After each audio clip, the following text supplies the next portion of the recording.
Je parle pour parler, je parle comme les gueux, dans l'espoir que le bruit de mes paroles nous engourdisse et nous console.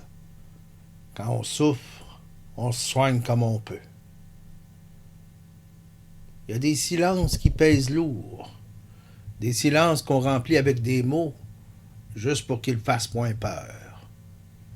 J'en arrache, lui il parlait pour parler, pas pour faire la leçon, pas pour changer le monde, juste parce que parler, c'est être vivant.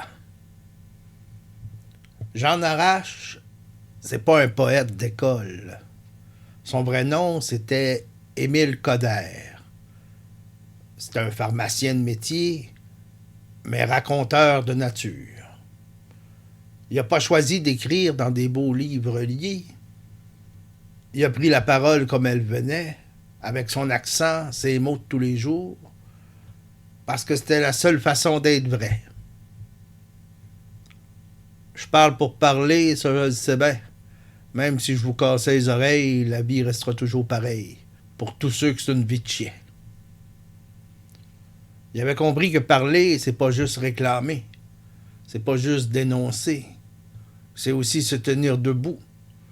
Exister dans le bruit du monde. Quand Jean Arrache parlait, les gens s'arrêtaient pour écouter. Parce que ses mots, ils résonnaient dans les tavernes, dans les cuisines où le café refroidissait sur la table, dans les ruelles où les voisins jasaient à travers la clôture. Il parlait d'eux avec leurs mots, puis il a compris un truc essentiel. Parler, c'est pas juste avoir quelque chose à dire, c'est juste pas vouloir se taire. Je parle pour parler, pas rien que pour moi, mais pour tous les gars de la misère. C'est la majorité sur la terre. Je prends pour eux autres, c'est bien mon droit. Mais c'était pas juste pour la misère qu'il parlait. C'était aussi pour le plaisir d'entendre une voix humaine, pour sentir qu'on n'est pas tout seul, qu'on partage un bout de chemin avec d'autres. Je parle pour parler, si je me permets de dire tout haut ce que bien d'autres pensent, c'est ma manière de prendre leur défense. Je parle pour tous ceux qui parlent jamais. Aujourd'hui, on parle tout le temps.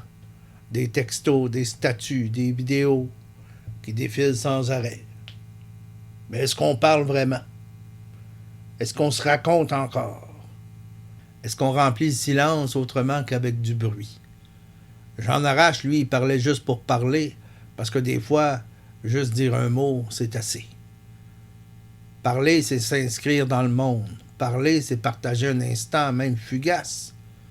Parler, c'est être vivant. Puis ça mérite toujours d'être dit. Vous vous souvenez de tante Léonie, dans À la recherche du temps perdu? Elle aussi, elle parlait pour parler. Elle se plaignait de ses douleurs, de la météo, du moins de changement dans la maison. Ses paroles changeaient rien au monde, mais elles remplissaient son quotidien. Elles lui donnaient une présence. Que ce soit Jean Arrache ou tante Léonie, c'est pareil. L'un parlait fort, l'autre à voix basse. L'un parlait du peuple, l'autre d'elle-même. Mais tous les deux, ils prenaient la parole parce que c'est ça, vivre. Alors la prochaine fois qu'on vous dit « Tais-toi donc, arrête de parler pour rien », répondez « J'en arrache le fait, tante Léonie aussi, et moi, je parle pour parler. »